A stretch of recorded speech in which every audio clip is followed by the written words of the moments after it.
ஆண்டவரும் இரட்சகரும் மீட்பருமாயிருக்கிற இயேசு கிறிஸ்துவின் விலையேறப்பெற்ற நாமத்தினாலே நமது நியூ கிரேஸ் டிவியின் வாயிலாக இன்று வேதம் வாசித்தாயா, வாசிக்கலாமா இந்த நிகழ்ச்சிக்கு உங்கள் யாவரையும் நாங்கள் அன்புடன் வரவேற்கிறோம். ஆம்கத்தோட பிள்ளைகளே, காலையில் 2 அதிகாரமும் இரவு 2 அதிகாரமாக ஒரு நாளைக்கு 4 அதிகாரங்கள் நாம் வாசித்து கொண்டிருக்கிறோம். இப்பொழுது கூட லூக்காவின் புஸ்தகத்தை தொடங்கி இருக்கிறோம். லூக்கா புஸ்தகத்தில் இன்றைக்கு 3ஆம் அதிகாரம் 4ஆம் அதிகாரத்தை வாசிக்க போகிறோம். உங்களுடைய வேத புத்தகத்தை எடுத்து திருப்பி வைத்துக் கொள்ளுங்கள். லூக்கா எழுதின நற்செய்தி நூல் 3ஆம் அதிகாரம் மற்றும் 4ஆம் அதிகாரத்தை வாசிக்க இருக்கிறோம். வாசித்து தேவ பலத்தை பெற்றுக்கொள்வோம். இன்று வேதம் வாசித்தாயா, வாசிக்கலாமா? லூக்கா எழுதின நற்செய்தி நூல் 3ஆம் அதிகாரம். திபேரியுராயன் ராஜ்யபாரம் பண்ணின 15ஆம் வருஷத்திலே பொந்தியு பிலாத்து யூதேயாவுக்கு தேசாதிபதியாயும் ஏரோது காற்பங்கு தேசமாகிய கலிலேயாவுக்கு அதிபதியாயும் அவன் சகோதரனாகிய பிலிப்பு காற்பங்கு தேசமாகிய இத்துரேயாவுக்கும் திராகோனித்தி நாட்டிற்கு அதிபதியாயும் லிசானியா காற்பங்கு தேசமாகிய அபிலேனுக்கு அதிபதியாயும் அன்னாவும் காய்பாவும் பிரதான ஆசாரியராயும் இருந்த காலத்தில் வனாந்தரத்திலே சகரியாவின் குமாரனாகிய யோவானுக்கு தேவனுடைய வார்த்தை உண்டாயிற்று. அப்பொழுது கர்த்தருக்கு வழியை ஆயத்தப்படுத்துங்கள், அவருக்கு பாதைகளை செவ்வைப்படுத்துங்கள் என்றும், பள்ளங்களெல்லாம் நிரப்பப்படும், சகல மலைகளும் குன்றுகளும் தாழ்த்தப்படும், கோணலானவைகள் செவ்வையாகும், கரடானவைகள் சமமாகும் என்றும், மாம்சமான யாவரும் தேவனுடைய இரட்சிப்பை காண்பார்கள் என்றும், வனாந்தரத்திலே கூப்பிடுகிறனுடைய சத்தம் உண்டாகும் என்றும் ஏசாயா தீர்க்கதரிசியின் ஆகமத்தில் எழுதியிருக்கிற பிரகாரம் அவன் யோர்தான் நதிக்கு அருகான தேசமெங்கும் போய் பாவ மன்னிப்புக்கென்று மனந்திருமுதலுக்கேற்ற ஞானஸ்தானத்தை குறித்து பிரசங்கித்தான். அவன் தன்னிடத்தில் ஞானஸ்தானம் பெறும்படிக்கு புறப்பட்டு வந்த திரளான ஜனங்களை நோக்கி, விரியன் பாம்பு குட்டிகளே, வரும் கோபத்துக்கு தப்பித்து கொள்ள உங்களுக்கு வகை காட்டினவன் யார்? மனந்திரும்புதலுக்கு ஏற்ற கனிகளை கொடுங்கள். ஆபிரகாம் எங்களுக்கு தகப்பன் என்று உங்களுக்குள்ளே சொல்ல தொடங்காதிருங்கள். தேவன் இந்த கல்லுகளினாலே ஆபிரகாமுக்கு பிள்ளைகளை உண்டு பண்ண வல்லவராயிருக்கிறார் என்று உங்களுக்கு சொல்லுகிறேன். இப்பொழுதே கோடாரையானது மரங்களின் வேர் அருகே வைத்திருக்கிறது. ஆகையால் நல்ல கனி கொடாத மரமெல்லாம் வெட்டுண்டு அக்கினியிலே போடப்படும் என்றான். அப்பொழுது ஜனங்கள் அவனை நோக்கி, அப்படியானால் நாங்கள் என்ன செய்ய வேண்டும் என்று கேட்டார்கள். அவர்களுக்கு அவன் பிரதியுத்தரமாக, 2 அங்கிகளுடையவன் இல்லாதவனுக்கு கொடுக்க கடவன், ஆகாரத்தை உடையவனும் அப்படியே செய்ய கடவன் என்றான். ஆயக்காரரும் ஞானஸ்நானம் பெற வந்து அவனை நோக்கி, போதகரே, நாங்கள் என்ன செய்ய வேண்டும் என்று கேட்டார்கள். அதற்கு அவன், உங்களுக்கு கட்டளையிட்டிருக்கிறதற்கு அதிகமாய் ஒன்றும் வாங்காதிருங்கள் என்றான். போர்ச்சேவகரும் அவனை நோக்கி, நாங்கள் என்ன செய்ய வேண்டும் என்று கேட்டார்கள். அதற்கு அவன், நீங்கள் ஒருவருக்கும் இடுக்கண் செய்யாமலும் பொய்யாய் குற்றஞ்சாட்டாமலும் உங்கள் சம்பளமே போதும் என்றும் இருங்கள் என்றான். யோவானை குறித்து, இவன்தான் கிறிஸ்துவோ என்று ஜனங்கள் எல்லாரும் எண்ணங்கொண்டு தங்கள் இருதயங்களில் யோசனையாயிருக்கையில், யோவான் எல்லாருக்கும் பிரதியுத்தரமாக, நான் ஜலத்தினால் உங்களுக்கு ஞானஸ்நானம் கொடுக்கிறேன், என்னிலும் வல்லவர் ஒருவர் வருகிறார், அவருடைய பாத ரட்சைகளின் வாரை அவிழ்க்கிறதற்கும் நான் பாத்திரன் அல்ல. அவர் பரிசுத்த ஆவியினாலும் அக்கினியினாலும் உங்களுக்கு ஞானஸ்நானம் கொடுப்பார். தூற்றுக்கூடை அவர் கையில் இருக்கிறது. அவர் தமது களத்தை நன்றாய் விளக்கி கோதுமையை தமது களஞ்சியத்தில் சேர்ப்பார். பதரையோ அவியாத அக்கினியினால் சுட்டெரிப்பார் என்றான். வேறு அநேக புத்திமதிகளையும் அவன் ஜனங்களுக்கு சொல்லி பிரசங்கித்தான். காற்பங்கு தேசாதிபதியாகிய ஏரோது தன் சகோதரனான பிலிப்புவின் மனைவி ஏரோதியால் நிமித்தமாகவும் தான் செய்த மற்ற பொல்லாங்குகள் நிமித்தமாகவும் யோவானாலே கடிந்து கொள்ளப்பட்ட போது தான் செய்த மற்றெல்லா பொல்லாங்குகளும் தவிர யோவானையும் காவலில் அடைத்து வைத்தான். ஜனங்கள் எல்லாரும் ஞானஸ்தானம் பெற்றபோது இயேசு ஞானஸ்தானம் பெற்று ஜெபம் பண்ணுகையில் வானம் திறக்கப்பட்டார். பரிசுத்த ஆவியானவர் ரூபம் கொண்டு புறாவை போல அவர் மேல் இறங்கினார். வானத்திலிருந்து ஒரு சத்தமும் உண்டாயிற்று, நீர் என்னுடைய நேசகுமாரன், உம்மில் பிரியமா இருக்கிறேன் என்று உரைத்தது. அப்பொழுது இயேசு ஏறக்குறைய 30 வயதுள்ளவரானார். அவர் யோசேப்பின் குமாரன் என்று எண்ணப்பட்டார். அந்த யோசேப்பு ஏலியின் குமாரன், ஏலி மாத்தாத்தின் குமாரன், மாத்தாத் லேவியின் குமாரன், லேவி மெல்கியின் குமாரன், மெல்கி என்னாவின் குமாரன், என்னா யோசேப்பின் குமாரன், யோசேப்பு மத்தத்தியாவின் குமாரன், மத்தத்தியா ஆமோஸின் குமாரன், ஆமோஸ் நாகூமின் குமாரன், நாகூம் எஸ்லியின் குமாரன், எஸ்லி நங்காயின் குமாரன், நங்காய் மாகாத்தின் குமாரன், மாகாத் மத்தத்தியாவின் குமாரன், மத்தத்தியா சேமேயின் குமாரன், செமேய் யோசேப்பின் குமாரன், யோசேப்பு யூதாவின் குமாரன், யூதா யோவன்னாவின் குமாரன், யோவன்னா ரேசாவின் குமாரன், ரேசா சொர்பாபேலின் குமாரன், சொர்பாபேல் சலாத்தியலின் குமாரன், சலாத்தியேல் நேரியின் குமாரன், நேரி மெல்கியின் குமாரன், மெல்கி அத்தியின் குமாரன், அத்தி கோசாமின் குமாரன், கோசாம் எல்மோத்தாமின் குமாரன், எல்மோத்தாம் ஏரியின் குமாரன், ஏரி யோசேயின் குமாரன், யோசே எலியேசரின் குமாரன், எலியேசர் யோரிமின் குமாரன், யோரிம் மாத்தாத்தின் குமாரன், மாத்தாத் லேவியின் குமாரன், லேவி சிமியோனின் குமாரன், சிமியோன் யூதாவின் குமாரன், யூதா யோசேப்பின் குமாரன், யோசேப்பு யோனானின் குமாரன், யோனான் எலியாக்கீமின் குமாரன், எலியாக்கீம் மெலையாவின் குமாரன், மெலையா மைனானின் குமாரன், மைனான் மாத்தாத்தாவின் குமாரன்,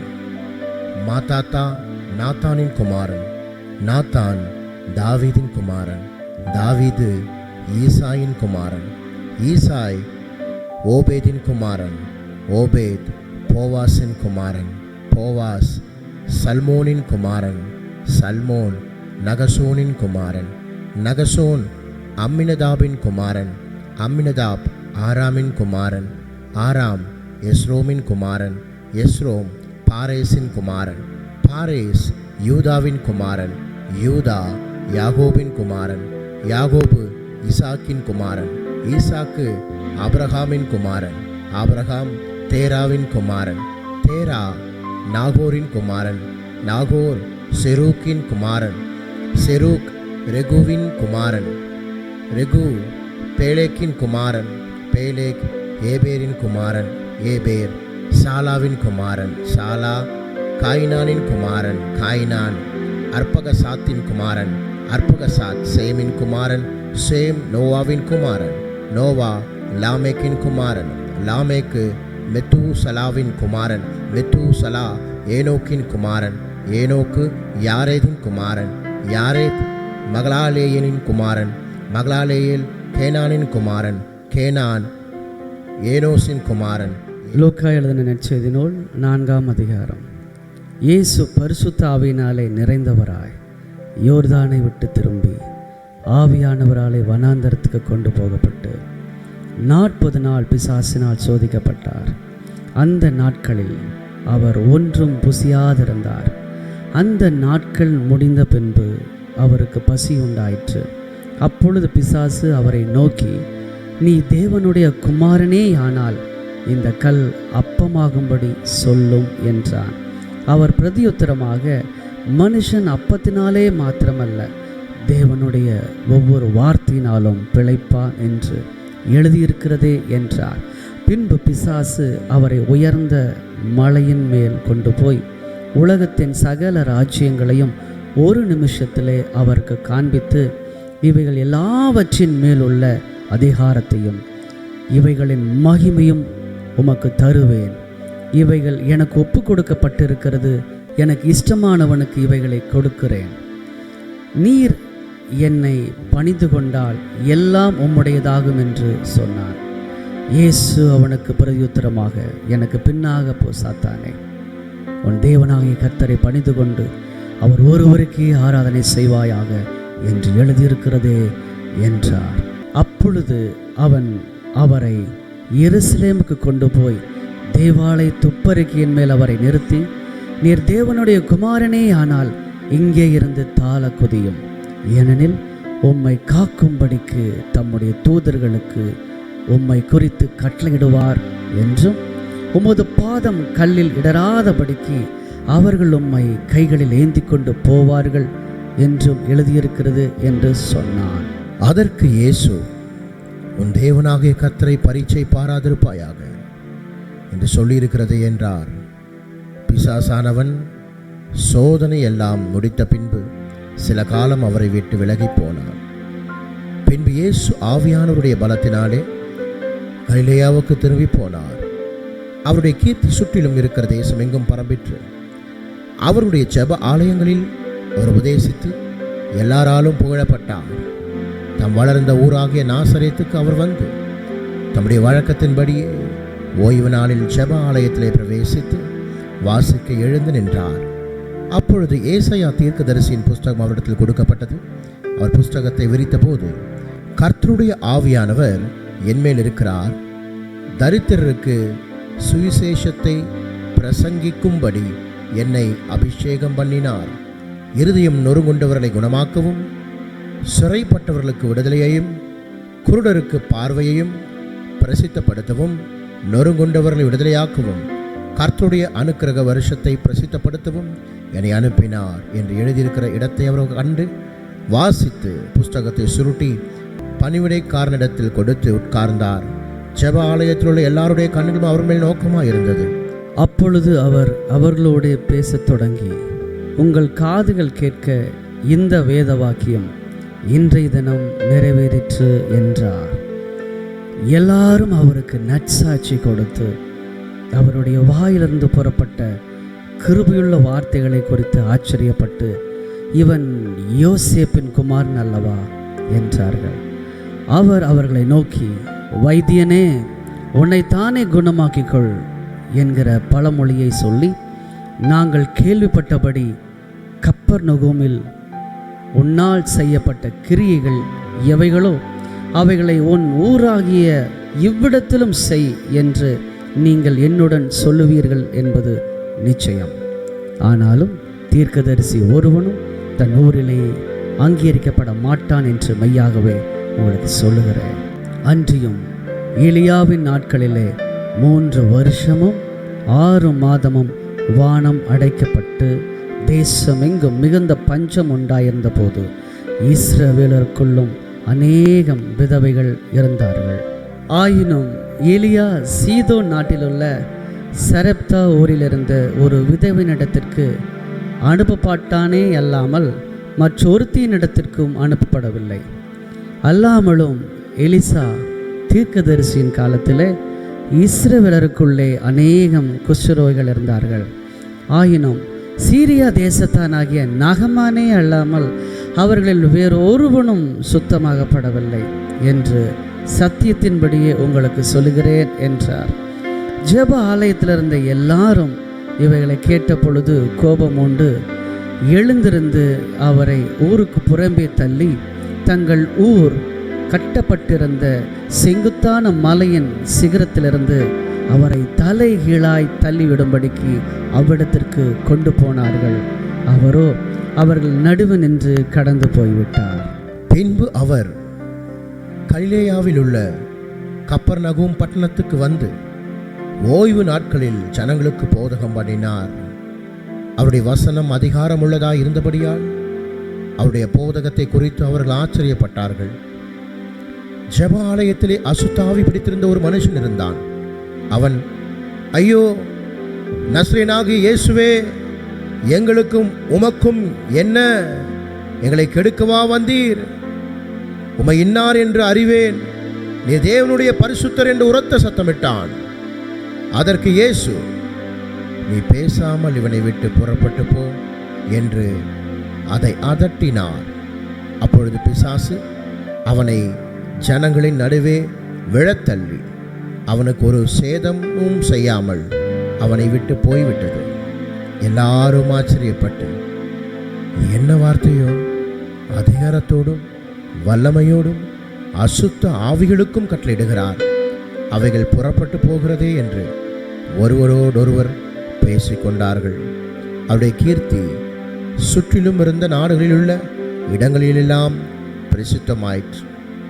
பின்பு அவர் ஜெப ஆலயத்தை விட்டு புறப்பட்டு சீமோன் வீட்டில் பிரவேசித்தார். சீமோனுடைய மாமி கடும் ஜுரமாய் கிடந்தாள். அவளுக்காக அவரை வேண்டிக் கொண்டார்கள். அவர் அவளிடத்தில் குனிந்து நின்று ஜுரம் நீங்கும்படி கட்டளையிட்டார். அது அவளை விட்டு நீங்கிற்று. உடனே அவள் எழுந்திருந்து அவர்களுக்கு பணிவிடை செய்தாள். சூரியன் அஸ்தமித்த போது ஜனங்கள் எல்லாரும் தங்களுக்குள்ளே பல பல வியாதிகளால் வருத்தப்பட்டவர்களை அவரிடத்தில் கொண்டு வந்தார்கள்.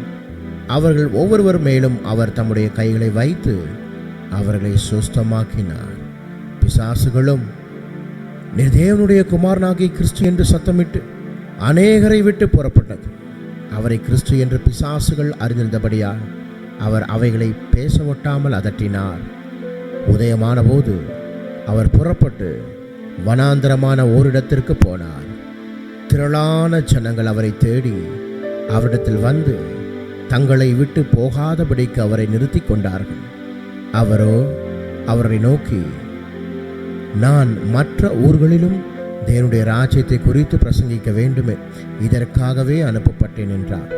அந்தபடியே கலிலேயா நாட்டிலுள்ள ஜெப ஆலயங்களில் பிரசங்கம் பண்ணி கொண்டு வந்தார். கர்த்தர் தாமே உங்களை ஆஸ்வதிப்பாராக. God bless you. God be with you. நாளை சந்திப்போம்.